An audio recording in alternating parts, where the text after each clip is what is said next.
this Friday morning, afternoon or evening across the world where you may be at. And today I'm going to be talking about X-Men and neurodiversity and how I identify to the X-Men. And I'm going to give you a brief description of each of the characters from X-Men and then talk about my own neurodiversity and why I feel I identify as an X-Men and what the X-Men mean to me. So the first character that I'm going to discuss for today is Rogue. She's also known as Anne-Marie. Rogue's mutant ability requires skin-to-skin contact to absorb memories, powers, personality traits, and physical talents and strength. For most of her career has been unable to control it. Her powers, whenever she touches anybody, they fall unconscious. However, Rogue's inability to control her power is basically all psychological. Jean Grey, also known as the Phoenix. She was the younger daughter of history professor John Grey. Jean Grey's mutant powers, telepathic and telekinesis, manifested after experiencing her friend dying. She has a double body which calls itself the Phoenix. Wolverine, Logan, has adamantium metal claws, unstoppable healing powers, impermeable skin protecting him from injury and sharp weapons. He has enhanced senses to enable him to detect lies and fear, and is samurai trained and hand-to-hand combat trained. Professor Xavier, also known as Prof X, founder of the X-Men, mutant telepathic kinesis, named his group the X-Men because his students had extra abilities than normal people, built the Cerebro mutant computer to locate other fellow mutants. Mystique is a shape-shifter, shape-changing power, also known as a Raven Darkcomb. Changes outward signs of any forms of aging, has yellow eyes with no pupils, has red hair, and was the founder of the Brotherhood of the Evil Mutants. The next one I've got to talk to you about is Cyclops, also known as Scott Summers. He is a skilled tactician, deputy leader of the X-Men, shoots optic blasts from his eyes, was also known as the Dayspring Mutant number 7, also known as Eric the Red, also known as Slim. His eyes glow red when using his powers. He has uncontrollable blasts of optic force, operated and opened the Xavier Institute of Higher Learning, and he formerly married Jean Grey.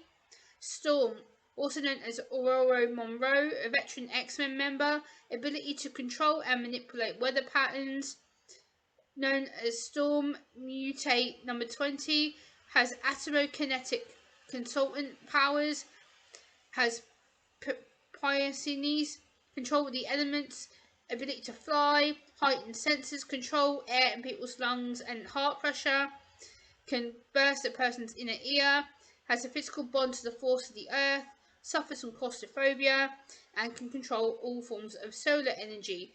Magneto, also known as Max Eisenhardt, ability to control all magnetic fields, has white hair, is genius level of intelligence, master of magnetism, superhuman speed, changed his name to Eric Magnus, summoned force field, energy manipulation, and electromagnetic pulses.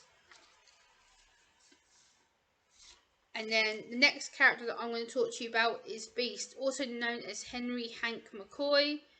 Mutate 666, has unusually large hands and feet, nicknamed the Beast by friends, superhuman agility, super authentic powers. Iceman, also known as Robert Bobby Lares Brown. Mr. Freeze, Drake Roberts Rampage, power is to create ice, can appear as transparent and translucent, can have ability to appear as a sentient gas, has no control when his body turns into ice or when he turns people into ice, can switch between being human form and the Iceman, turns things or people into ice at short notice. So yeah, I hope you've enjoyed hearing that little description about what the X-Men are and their powers. As you can see from that little description, each X-Men has different mutant form abilities, has different talents, different strengths, different abilities depending on what their special power is, on how they use it and how they process it and how they act with that power in their bodies and how they use it to help others. Obviously, a lot of the X-Men are good people. A lot of them do use their powers for good to help other people control theirs and contain it in a safe way to talk to people and, you know, make sure that people are okay, and using it in a good way. Obviously there is some bad X-Men who use it for manipulation and a bad reason, and try and take over people's talents by using their talent against them and quashing them, so you know they don't get full chance or full capacity to use their powers. um so why do I identify with the X-Men? Why do I like the X-Men so much? So for me, I've always been quite a big X-Men supporter. I love the films. I think the films were amazing. I think they were really well done. The cast who they picked for each character, I think, was absolutely excellent. And I will link some pictures of each of the cast members with their abilities written on them.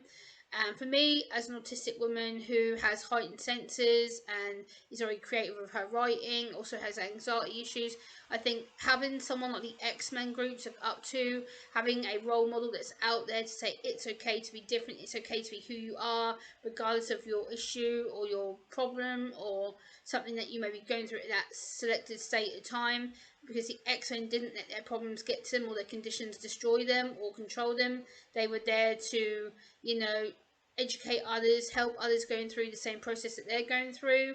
So when I know that I'm autistic, I know I can be proud about it. I know that I don't have to hide it or be ashamed of it, or that I can look up to people like the X-Men cartoon or the X-Men people, that each of these characters has different traits, different abilities, different conditions that, you know, makes their power stronger, makes them stronger as a person. So I think a lot of the autistic community should look up to the X-Men, because the X-Men are people who are different for a reason. They were taught to battle, they were taught to fight, and I have that within me. I know that I'm taught to be a fighter, I'm taught to be defensive, I'm taught to speak up for myself, I'm taught to, you know, be proud of who I am, regardless of my neurodivergency, my autism, my anxiety disorder. I think it's given me a strength, it's given me a blessing in so many ways. I'm able to speak up for others who can't.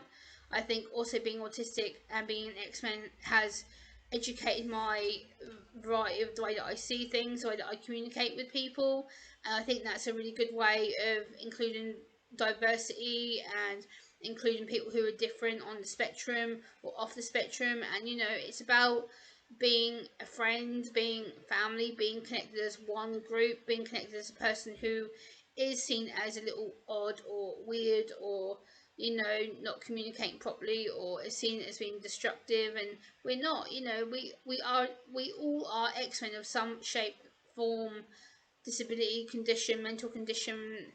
You know, we all are on the X-Men spectrum. We are all different for a reason. We have a way of growing up, we have a way of processing the world, and I think we need to remember that the X-Men is not a bad thing to talk about. I think the analogy suits it quite well, because we are, you know, we are all different. We all have our neurodiversities, our different conditions, our different thoughts, feelings, you know, how we process stuff, how we learn to look after each other. And I think being part of the X-Men gives me a special ability, gives me a way to self-cope and to self-soothe, and to be proud of my neurodivergency, that I don't have to hide it behind this mask anymore and think, oh, then these people aren't going to like me, or these people aren't going to understand me, or, you know, they're going to be embarrassed of me. No, because I know full well I can be proud of who I am. I can be proud of what I've done over the last 8-9 years here on my YouTube channel, fighting the good fight for autism. So yeah, I'm really pleased that I am a neurodivergent person. You know, I am somebody who is shouting the rooftops to help education, understanding, getting the debate out there, getting it talked about across the dinner table. You know, it's not just about what my story is, it's about all of you who watch me and support me. You know, it's about how we connect with each other, it's about how we support each other, because we are all the X-Men, we are all different, we all have different ways of seeing the world, feeling the world, hearing the world. We are all different, built differently. We do have a different purpose and mindset than a lot of others would like to admit. So please give this a like, comment, share and subscribe, and I'll see you next time. Bye!